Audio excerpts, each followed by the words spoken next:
we're all worthy, but like, you have to show your dreams that like you're serious about them. It's not just going to get like handed to you overnight. And I think the universe responds when you're taking that like small action. So living full and well life is put together, grow, authentic. We feel it. Take care of ourselves. Hello and welcome back to the Wishing You Well podcast. I'm Amy Albero. And I'm Catherine Van Eyck. We're both licensed therapists, and we spend our days learning from our clients about their experiences. And on Wishing You Well, we want to continue to learn from others. So we share and hear stories about how we navigate our journeys toward well-being. Today on Wishing You Well, we are joined by Erica Bogdan. In this conversation, Erica talks about what inspired her to create Brightsiding, what started as a newsletter and blossomed into a full-time career for her. She discusses how leaning into her imagination, as well as facing the harsh realities of life, have influenced how she lives her life. As a former employee of Google, she knows just how burnt out you can get in the corporate world. And Amy and I were so moved by how Erica was and is able to find and maintain joy through her difficulties. Welcome, Erica. So good to see you. So good to see you. This is such a treat. Yeah, this is going to be fabulous. Yeah, we're very excited to have you and learn more about you and about Brightsiding. But before we get into that full convo, we love to kick our episodes off with a bit of a check-in about self-care, just to kind of see how everybody's doing and how everyone's feeling. So we want to ask you first about your self-care, what that's looking like these days. Yeah, I'm so glad you asked. And this is so top of mind for me because I'm officially 4 weeks out of my corporate job. We'll get into all of that, but I took my Brightsiding company full time. The first thing I've done, my first focus area has been on mind-body connection. I've had no sense of like mind-body connection the past year or so. I've just been like really going through the motions, like clocking into work, getting my 9 to 5 done so I can do my 5 to 9, the whole thing. And I've really been focusing on moving every single day. So I just restarted doing Melissa Wood Health, if either of you guys are familiar. I was really, really into her during the pandemic and have been kind of like on and off with her. I'm so sorry if you can hear sirens. New York City is giving us the full experience today. You're immersing us into your life right now. Yeah, so self-care is really all about just making peace with the noise. Melissa Wood Health has been like really helpful to getting back into my body, and that has been like the absolute like non-negotiable part of my days recently. Well, I don't know if you're going to talk about this in our later convo, but how did you, when you said your mind-body connection, had really kind of taken a turn, like how did you even notice that? I was having a lot of panic attacks actually, and I was just noticing myself, and they were kind of cute. Like I think when I think panic attack, I think of something really, really intense and really like you're like outwardly physically kind of freaking out and like having a huge anxiety experience in your head. But I was just having these like, I would be like at the Google office looking for a conference room and I couldn't find it. And I would be like panicking. And I dream and I'm very into like recording my dreams. And a recurring theme in my dreams is like being at the airport and not being able to get to my flight, or like being somewhere and not being able to like actually get to the person I'm looking for, the destination that I'm supposed to be at.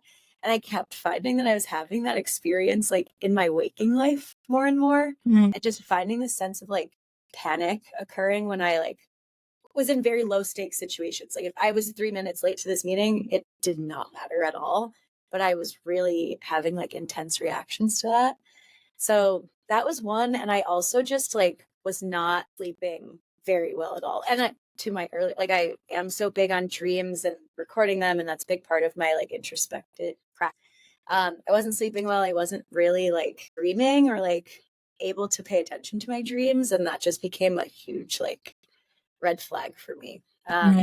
Among other things, like I also just my like appetite was really poor and I wasn't nourishing my body in a meaningful way. I was like eating to fuel myself like basically drinking like Soylents or like smoothies or just like getting the bare minimum like nutrients in my body. And it's just affecting everything. It started in more like subtle ways, but then it just started to creep up. How did you start dream recording? That's so interesting. You don't hear that all the time. Yeah, it's something that I'm really interested by. Started doing it kind of casually, like in my maybe like mid 20s, like probably during the pandemic, actually. I've always been a really vivid dreamer, not lucid dreaming. Sadly, I've like tried to learn and like practice that at various points in my life, but I started to like just casually like record my dreams in my notes app when I woke up, and then started reading more about dream theory and dream analysis. There was this great author that I found probably 2021 named Athena Laz, who has a great book on dream interpretation as kind of like a guide and a journal. And it just became like a fun habit for me. And then whenever I'd be like on a plane or like in transit, I would go through my notes app and just look at my dreams. And it became a crazy reflection point for me because in the moment when you're like recording your dreams, they make no sense. But when you zoom out and you're like a month or so out and you're looking at them all like in aggregate, it's so interesting how the themes match what's going on in your waking life. Dreams have just played a really big role in like even like certain decisions that I've made over the years. Like, ended a relationship during the pandemic. I was living with an ex-boyfriend, and I basically like had a dream where I was like cheating on him with his best friend who I like had a crush on in my waking life, but was not looking at it. And like, not, I was like, don't even think about that other person. And I had this dream and I was like, oh my God, I've been like repressing so much, so many like feelings about this. And I don't want it to get to the point where I'm like ever in a situation where I'm like cheating in my waking, whatever. It's like, that's a whole rabbit hole. I could talk about dream theory forever, but And I feel like we could have the entire podcast. yeah, but it's just so interesting to me. And because it's such an important part of my like introspection practice, when I was actively like not dreaming or like not plugged into that, it made me really sad because it's also just fun. It's like really fun and funny to like notice what comes up. Totally. I mean, my therapist is a psychoanalyst, and so we talk a ton about dreams, and it's been really interesting to like put the subconscious pieces together consciously. Yeah, you really can learn a lot around the associations that you're making in your dream life as it relates to your waking life. So very cool. Yeah, it's so interesting. And I'm so jealous that your therapist has that background because I bring dreams a lot into my own therapy experience. My therapist is great. She'll go there with me. But there's just so much we don't know too. And yeah, it's very fascinating. Yeah, well, I'm sure we'll get into a lot more in terms of like, as you were saying, like over the last year, you've noticed this shift, and now a month ago, you made a really big career shift. So we're definitely going to talk about all of that. So I'm going to hang tight for that. But before that, Catherine, how about you? How are you doing this week? What's your self-care been like? I'm totally self-care stealing today. Okay, that sounds mean. Like this is actually just inspired by you, Amy. What did I do? What'd you do? What don't you do in self-care? Okay, so in our last episode last week when we talked about you're going and like trying to donate, like figure out all the clothes in Miami that like you're not actually wearing and donate them. Speaking of subconscious, I wasn't actually thinking about like the episode when this is going on, but like I also recently talked about how I'm moving soon, and I'm just like feeling all cluttered and yucky right now about my living space. And so I had like an entire apartment closet clean out yesterday, and it just was like, oh, whoa. Wow. That was great. I got rid of so many clothes. I organized so many clothes. I put things in like bins that do not need to be around, and I can now live in my apartment until I don't have to live there anymore. It's such a good feeling. Yeah. So sorry if I stole, if you were going to piggyback on your last week's, because I No, haven't even done it for you. no. I was hoping you were going to ask me for an update, but no, I'm glad. I mean, it's the ripple effect because Erica, I had been inspired by one of our colleagues who's doing a big decluttering. So she inspired me. I'm glad I can inspire you, Catherine. So maybe someone else will be decluttering next week. That's great. Pay it forward, you know. I love that. I didn't even think about that in relation to self-care, but I also just finished a huge purge in my apartment and it feels so good. So I'm with you guys. Yeah. Like that concept of outer order, inner calm. Like I always think about that, like when I'm trying to decide if it's like, or motivate myself rather to declutter. Cause it's like one of those, I think we had talked about it last week as like, you never really want to, but it feels so good after. So Yes, it feels so. Yeah. And in the middle of it, when it's just a tornado and your whole entire closet's on your bed, you're like, what am I doing? This is like not better. This is not helping me. But then it's done and then you're like, oh my God, it feels so good. yeah, so true. Exactly what I was thinking. I think you might be farther along on your decluttering, Catherine, than me. I made like a little progress. I didn't make as much as I would like, but I'm getting Did you there. skip ahead to the shopping part? Because this is a cute top, what you got going on over there. A of something that I just added to my closet, but I did like kind of do a 1-for-1. Like I had bought 2 things, so I got rid of 2 things, or not. Yeah, donated 2 things. So I didn't like buy more hangers. I just was like, okay, I need to make a decision here, and 2 things have got to go if I want to bring 2 things in. So that was the negotiation tool that I used with myself. Well, besides that, how's your self-care? Yeah, it's been okay. It's been like a really, I don't know, I had like a week and a half off where I wasn't traveling and it really set me back. I had been getting into such a good routine with traveling. I basically travel twice a week back and forth to Miami, from Connecticut to Miami. And I was in Connecticut for 10 days and kind of got settled. And last week, like started traveling again as usual. And so it's like getting back into routine has been really hard, but it's also meant like had a big impact on my relationship, on my marriage. And so I'm not seeing my husband as frequently. And because of the last couple of weeks with, tis the season where there's Mother's Day, communions, family it's like there's so much. And my in-laws are in Massachusetts. So if there's a family thing going on, like, and my husband might need to go, he's gone for most of the day. And so we haven't really been able to spend much time together even when I am home.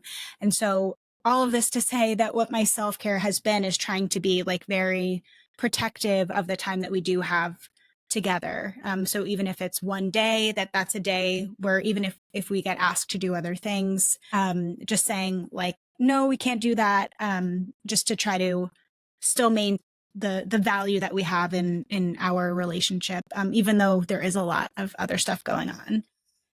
And so self-care from the relationship side of things is what I've been focusing on this week. Oh, nice. I'm glad that you're able to prioritize each other somewhat, even when you're not prioritizing each other because you're apart, but you're figuring it out. Yeah. Right. And trying to figure out like during the week when we're not together, like being very, consistent with like FaceTime dates and things like that so that we can just, stay connected. So trying to ease back into a really busy and different time of both of our lives. Yeah. I think I said this a while back when we were talking about our relationships in an episode, that like this time of life where you're so long distance in your relationship, it's like almost, I mean, it's not necessarily better for your relationship, but like it's so much more intentional than so many other people's relationships because you're actually spending that time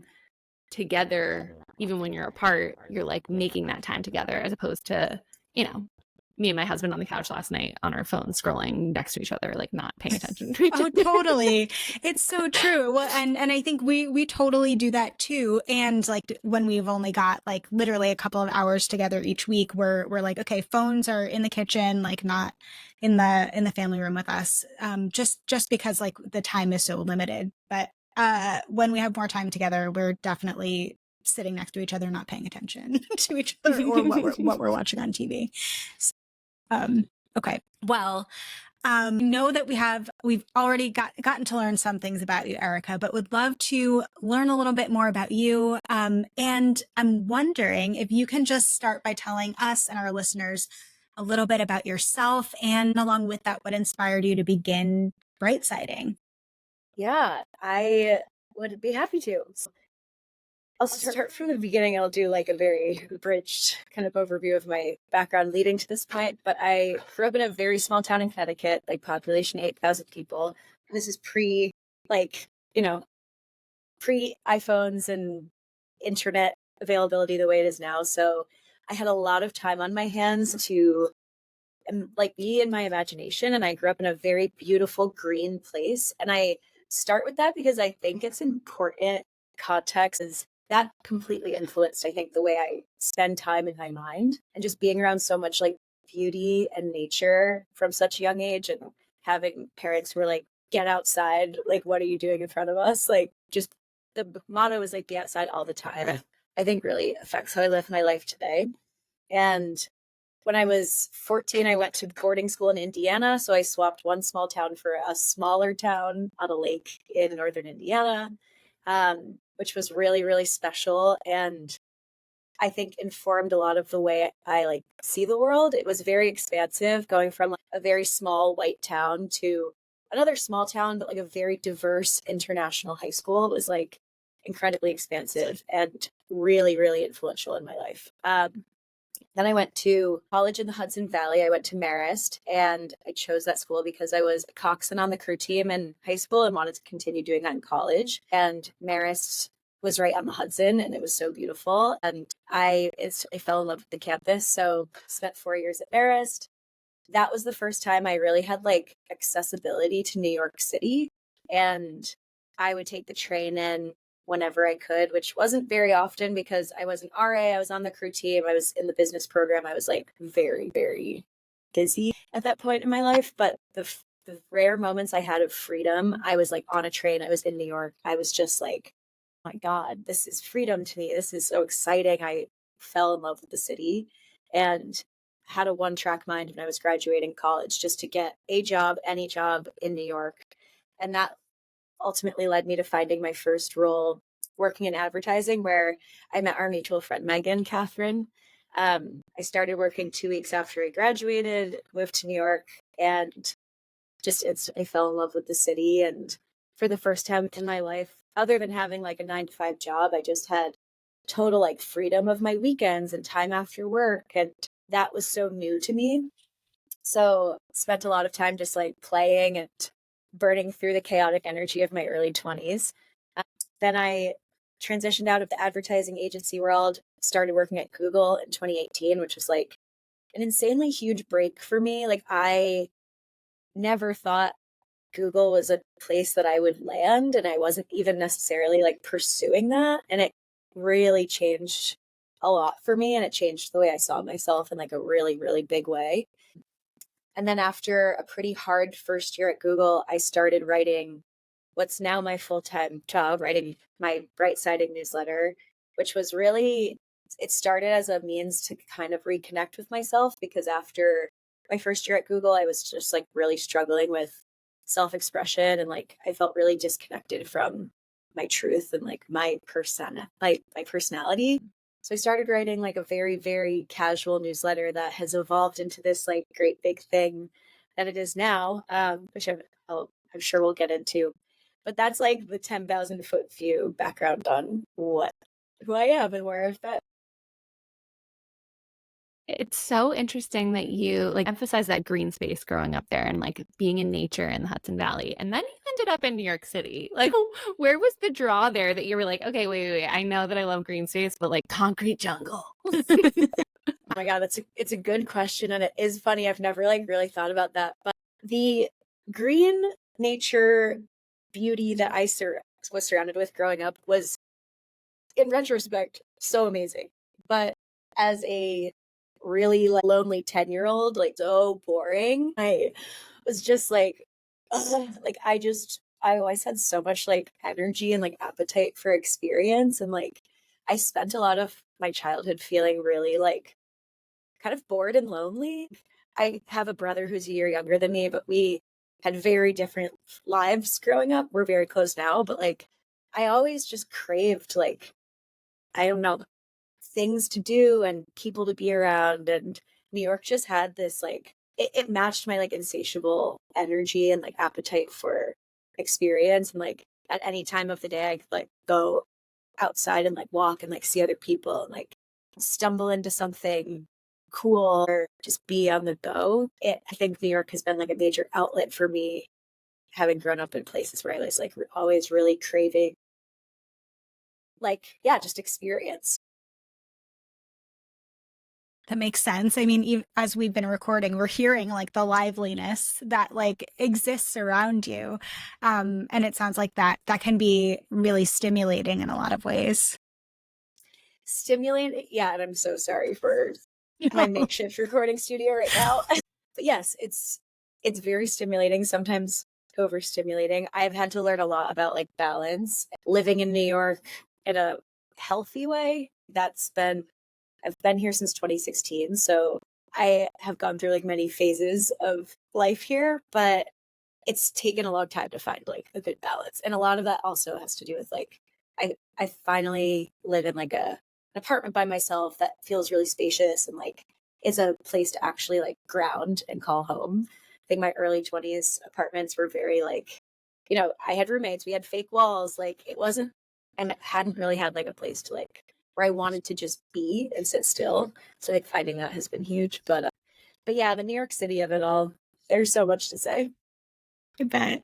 Well, I want to go back to what inspired you to start Brightsiding. And it sounds like you were saying like you were in this job or maybe this part of your career that you were losing yourself a bit and you turned toward creating something. Can you tell us a little bit more about that experience, creating this newsletter, what it is, what kinds of things you started to share and how it's evolved? Yeah, absolutely. It's like my favorite part of my life. And it's just like an outlet that I'm so grateful for. So, yeah, like I said, I started the newsletter in November. I don't know if I mentioned this, but I started it in November of 2019, which was right after my like 1 year mark at Google. And during my agency days, when I was working with Megan and I was in this like really fun, young environment, the coworkers I had were like my family. Like we were always together, and the culture in that workplace was very collaborative and very like work hard and then you go play hard together at like almost every night after work. So I was coming from this like really tight family unit and then transitioned to Google, which was like just a massive, like the most massive organization I'd ever been a part of. And I landed on a very mature team that was just in a very different life stage than me, or the team was in a very diverse range of life stages, I should say. So I didn't really find that like instant friendship or camaraderie or like connection with my team. And I was a lot younger than everyone else. I was 24 when I started. The average age was probably like 30. And that's like a pretty big gap. And like I'm almost 30 now. And like I like really resonate with like a younger, like person and like younger energy, but like you see a 24-year-old and you're like, oh my God, you're kind of like, whoa, get like back up. It's just like you're in a very different energy space, which now I can appreciate and understand. But I felt really like isolated and lonely and like, and on top of that, just had a lot of imposter syndrome about like being at Google. That all led me to this place of like, I I wouldn't say I was like burnt out. I've experienced burnout many times in the years since starting Google, but I was really just like a shell of myself. I was like really sad, just like I'm such a bright, shiny person and I'm very outgoing. I'm a Leo. I'm like, we're best friends immediately. Like if I meet you, like I instantly just have such a love for people. And I felt really disconnected from that innate, like connected part of myself. So I started writing because I really just needed a way to come back to myself. I started writing my newsletter right after a trip to Amsterdam where I was visiting Megan, our friend, who was doing a work rotation there. When I was there, I had listened to an interview with this woman named Molly Chen, who was talking about a newsletter that she had started. And it was the first time I had heard of newsletters in the sense that we kind of know them today. I grew up like with an insatiable appetite for blogs, and like I read a ton of blogs in high school and college. I was like the most active Tumblr girl that you've ever met. And like I always loved reading stories of women like a few years older than me. And I had tried to start a few blogs of my own over the years and kind of abandoned them. But then I like got back from this trip to Amsterdam, was really inspired by this like woman who had started a newsletter. And I just loved the idea of like emailing my friends and like putting myself in front of them. Like I had abandoned all the blogs I had tried in the past because no one was reading them. And I was like, well, now people will have to read them. So I'm putting myself right in front of them, which is also like very Leo behavior of me. But I sent out the first newsletter to literally 12 people. And I was just like, hey guys, like this is the song I'm listening to right now. This is what's like on my mind. I have like a screenshot of that very first newsletter, and it's just like so innocent and cute. I'm like, I don't really know what I'm doing, but I'm just trying this on. Immediately, all of my friends were like, this is so fun. I keep doing this. And I ended the newsletter with like a do not let me buy this. I'm like a huge shopper, and I would always be like texting my friends like links to stuff, and that became like an anchor of my newsletter. I end every newsletter with like, don't let me buy this. It just became like a fun way to connect. And then that just gave me so much, it gave me so much confidence that I was missing as I was like getting my feet under me at Google. And it had nothing to do with Google at the start of the project, but the more I wrote, the more I was like bringing my full self to work. And that was like a really tangible experience. So I was like, okay, having this thing in my life is like really healthy for me, and it's empowering me to like show up as me, and that's what really mattered at that moment in time. So I kept writing, and then COVID hit, and I had to be really specific about like what does it mean to be on the bright side? Like what does that mean in this like really really dark challenging moment? And that prompted a lot of reflection that ultimately has like led me here today. But yeah, I'll pause there. I feel like that's like there's a lot to it, but that's kind of how it got started. So you mentioned before how when you were younger, and in hindsight, you're like looking at how lonely that time was in growing up, and I imagine at that time you had to really like access your imagination in that green space that you had, and kind of just like repeated that again. Like you got to Google, you felt really lonely, and then your inkling was to access your imagination. And as somebody that subscribes to your newsletter, I love it. It is really imaginative. Like you really, I mean, and you can see this from your website too, and like everything you do just looks like it's like in full color, and it's really inspiring. I mean, is that something that like has always come so natural to you to be so colorful and like and imaginative? First of all, thank you. My website is like my favorite thing ever, and that was such a labor of love with my designer turned like best friend Daniela last year, and it's like she captured everything so perfectly.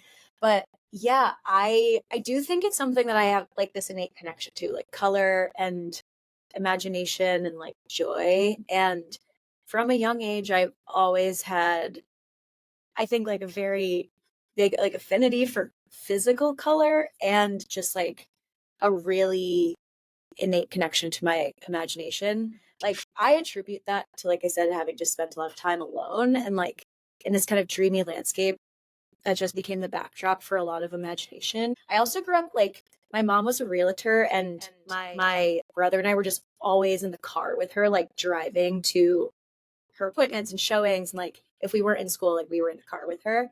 And so I just spent a lot of time like looking out windows, whether it was like my bedroom window, like looking at like this green backyard of ours, or like in the car, just like dreamy looking out the window.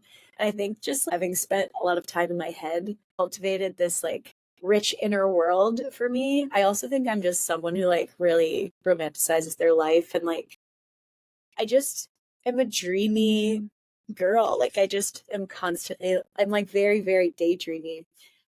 And I think that is something that took me a long time to realize like that doesn't come naturally to everyone. And that's kind of like a gift to have access to that. And I can really just like, sometimes it's a blessing, sometimes it's a curse, but like I can just really immerse myself in a world that's inside of me. And it's, yeah, it's just this thing that I think informs a lot of the other parts of my life and really informs the way I like show up to the reality of my life, because I really infuse a lot of like that dreaminess and imagination into whatever I'm doing, and really try to bring what's in my head like to my reality. Well, I guess along with that, I'm going back to something that you said regarding, when the pandemic, right? Like thinking about what does it even mean to look on the bright side in challenging times. As you were at Google and not really feeling like yourself, feeling kind of lonely and disconnected. Again, like what does, or how, maybe it's two questions in one. How does one find the bright side when they are like in a challenging time? Yeah, what does that look like? I'm so glad that you asked this question. This is like my favorite question, because I think there's a lot of conceptions around like bright siding and what the bright side means. And this now business is a result of me really having to get comfortable with the things that were not so bright. And the first step of bright siding to me is pausing and giving like an honest look either in the mirror or just like at what is going on in front of you, and acknowledging like the truth of what's going on in front of you. And sometimes the truth like really hurts and or is like really painful. COVID, extremely painful. I'm really bad at sitting still and being forced to just be ripped away from my like the love of my life, New York City, and like my friends and my social life. And like that was so excruciating for me. But it forced me to just look at a lot of the, it's like, oh, why am I always doing something? Or like, why do I always feel the need to be going? Like I was avoiding a lot of things. Like it brought up a lot that like was really hard to look at. And as I was defining like what the bright side and bright siding really meant, it starts with being able to like make space for the things that are hard so that you can move forward and find that joy. Because I think the things that we hold at a distance and the things that we resist and the things that we like really don't want to look at are often like so much bigger in our heads than they are in reality. And like we can avoid for as long as we want. But my experience has taught me that just addressing it, or at least like making space to look at it for what it is and just saying like, this is what's happening right now. Like that's okay. Or like, that's the way this is right now, just invites in so much space for like a deeper, richer experience. Like even if that experience includes some pain. So it's really about like making space for the not so bright so that you can connect to that, like the good again. I love that. I love that it's about like that because, as therapists, we talk a lot about how we don't need to pick, right? Or getting into an all or nothing mindset around like things are either good or they're bad. But it's both, right? Like things can be good and bad, painful and joyful. And you're right. Like it's only when we allow space for one, do we get to fully also experience and embrace the other. And I love that that's part of your definition too, because I imagine that like in a one person's maybe misconception about what it means to look on the bright side can be a different way to avoid, right? Like to only focus on the positive or get wrapped up in toxic positivity or something like that. That's also not helpful because then we're not like really faced with the reality of our experiences. And I like that in your frame of mind, it's like, no, I want to sit in and experience my reality, even when it's hard, and create space so I can learn more about it or myself or make room for joy or the bright side. Yeah. And that is been a major, I guess, product of my own experience with therapy. Like, I started therapy right around when I started working at Google. So when I was like 24, and I went in kicking and screaming, basically, like I did not want to be there, but I knew I had to be there. I just like, I was not okay. And a close friend of mine was like, she was like, you can't just like come here and cry at brunch every weekend. Like, you need to like get a therapist. And I was like, okay. And yeah, it took me years to get to like really like embody that lesson of like multiple things can exist at once. Cause I started that journey with very black and white thinking and very like, well, if I'm even a little bit sad, then every experience in my like I'm gonna get stuck there. Everything in my life is sad, or everyone I'm around is gonna be sad. And that's not true, but it's really easy to assume mentality, especially as someone who like is really optimistic and like got a lot of praise as a child for being like really bright and bubbly. The minute an emotion crept in that wasn't that, really threatened like my whole identity and like experience. But I'm really, really grateful for my experiences in therapy, like helping me to get to that point, and grateful for the bright side to like help me like write about these experiences and like process it in real time. I mean, it really seems like you were able to, but in like facing reality and facing truth and all the comfort that brings, that's when you were able to embrace all these other, colorful aspects of your life. One being that you like you mentioned on your website that you can be caught rollerblading on the West Side Highway. You just talk about a lot of like fun in your life in general. How do you do that as an adult? Like, how does somebody just go and just be like, I'm gonna go rollerblading today, or like I'm gonna do something fun? Like you said, you're almost 30. How do Yeah. we find fun? It's such a good question. I do think similar to like my imagination, like I think I have a pretty like I'm tapped into a very fun channel in the universe. I will say that. I think it kind of comes naturally to me. And I describe myself as like a conduit for fun. Like I think it comes from just like, again, having experienced a lot of boredom in my earlier years, and just like yearning for like these really fun and vibrant experiences, and like really consciously like seeking those out in my adult life. And even through like college, high school and college, like I was so bound by my sports and by my activities, and like I didn't have a lot of freedom. And so when I moved to New York, like I just was able to really like I think define what fun meant to me. And I think that's an important like thought exercise for anyone to do. Like, my fun is not everyone else's fun, like, which I've had to learn the hard way. Many of my friends have been like I've literally never found anyone who's like down to go rollerblading with me. So I think one, it's about like figuring out what fun means to you and doing the things that you're naturally drawn to, even if like other people aren't. Like I do a lot. I really practice like putting myself outside of my comfort zone and like going to things even if I'm alone, which is still to this day like not the easiest thing in the world, but it gets easier with time. But I think for me, fun is all about just like following what it like it's you and like your natural curiosity like leads you towards, and just like it's kind of like making a practice out of it. It's like kind of like an artist state vibe, like doing something that feels really nourishing to your soul. Amy, what's something fun you've done recently?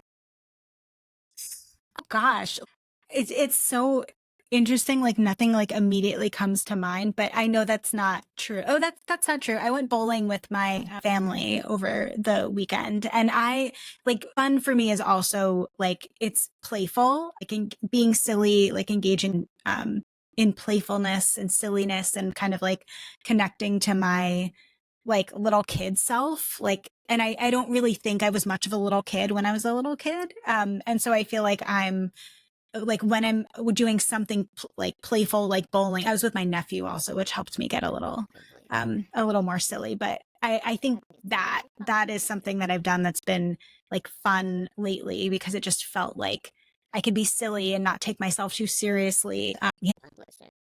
What about you, Catherine? I was going to say kids are a good excuse because since having my daughter, I like have to have fun.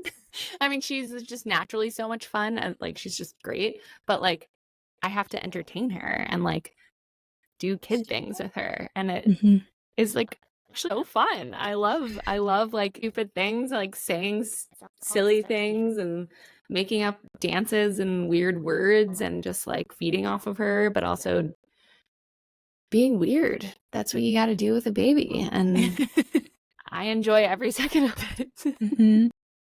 Well, it's as you were talking, Erica, and you were asking me that question, Catherine, I was thinking about how, you know, at Revive, like, and when we take this holistic view on well-being, and joyfulness is part of well-being, and what joy and joyfulness looks like, as you're saying, Erica, like for everybody is really different. As you were talking, I was thinking about how healing it is to experience fun and joy. And there is such a vulnerability to it, not only like putting yourself out there outside of your comfort zone or just like trying something new, but just like being able to laugh and smile and have fun. That is vulnerable and also is so healing. And like from a trauma perspective, joy literally heals the brain.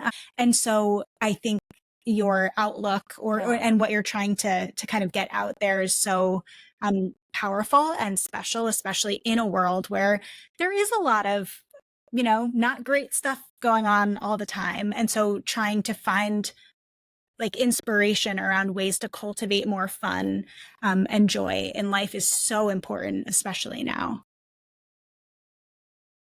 Thank you. Yeah, it is. It is. And it's about how to make space for all of these like really challenging things. And I think it's a way of like reclaiming your power too, to be able to like exist in a world where so much like really, really heavy hard stuff is happening and we're bombarded with it in our faces every single day. Like make space for that experience of like whatever your reaction is to those things, and saying like this isn't going to take over my entire life or day, or like I can find small ways to cultivate more joy amidst all of it. It's a practice. It's a practice, and it's a little rebellious in a way, you know. It is. Yeah, I love that. It really is. Yeah, it's very counterculture in a way. That speaks to my character. I was gonna swear. Do we swear here? I forget. Yeah. I just have to mark it as explicit. But like, fuck you. You're not gonna take me down. Like I feel like that's the energy that I have when it comes to like, yeah, like things suck, and like it's not gonna hold me back from like living my life.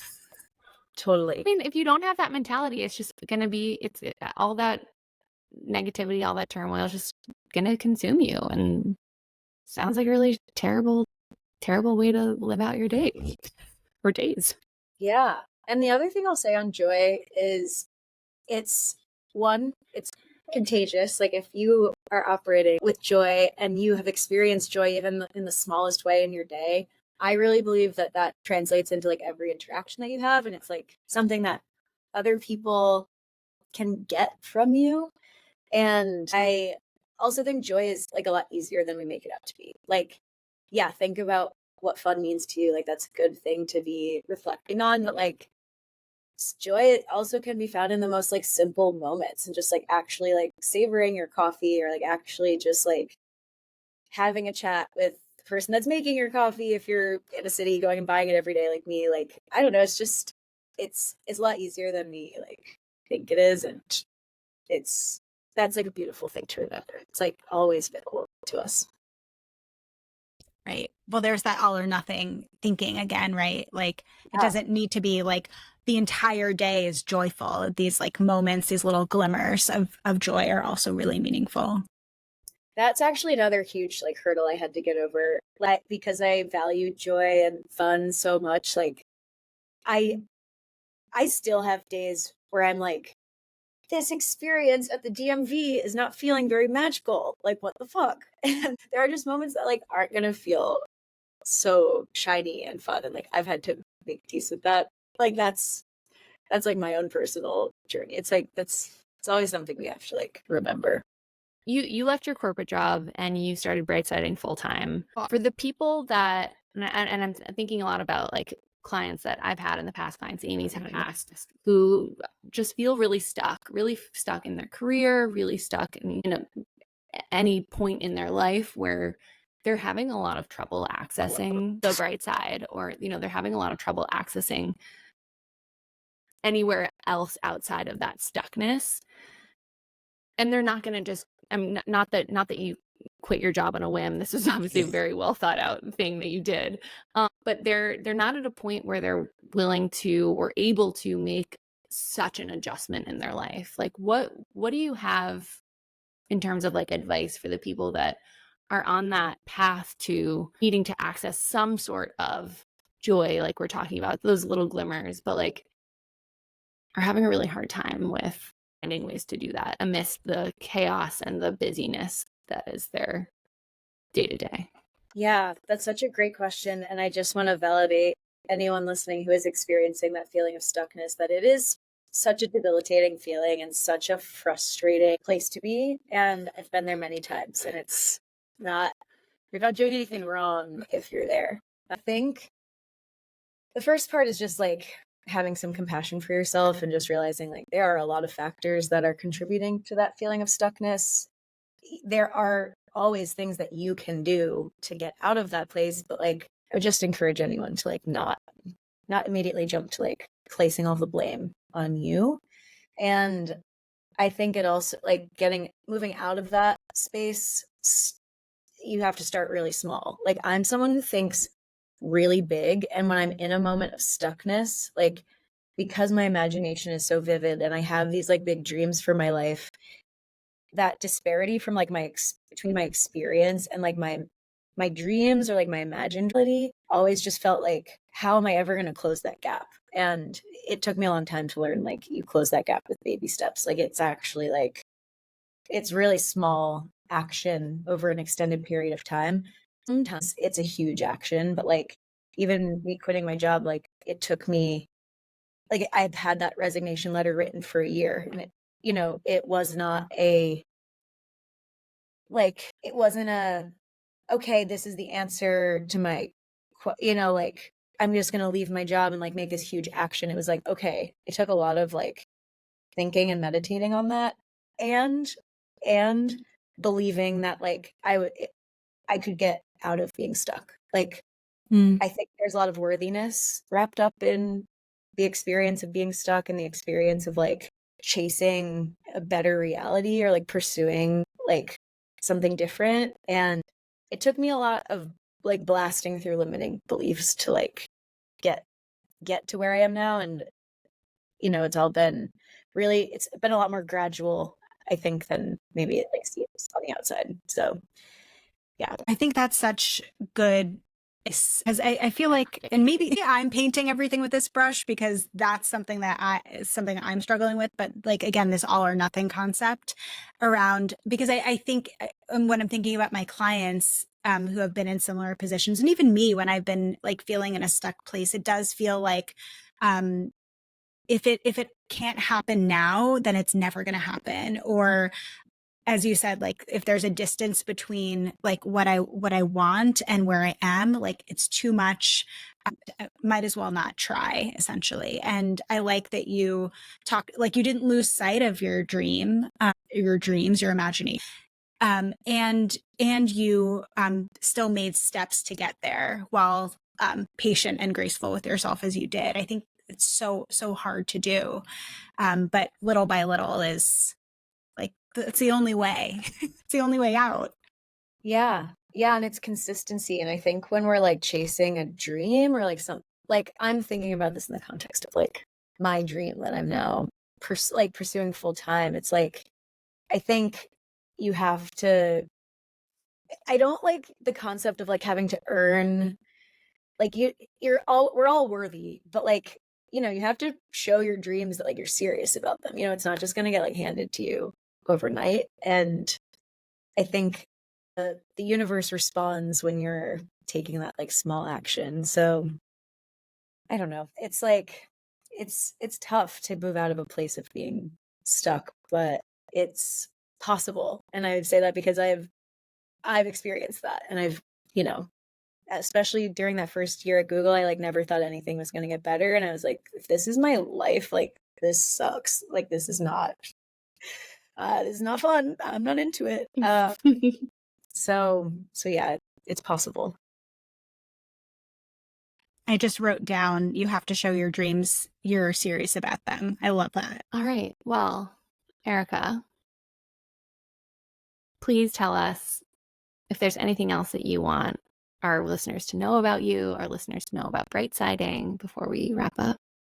Yeah, well, first of all, thank you both for such a beautiful conversation and for being patient and flexible with me as I navigated the landscape of New York City and some construction.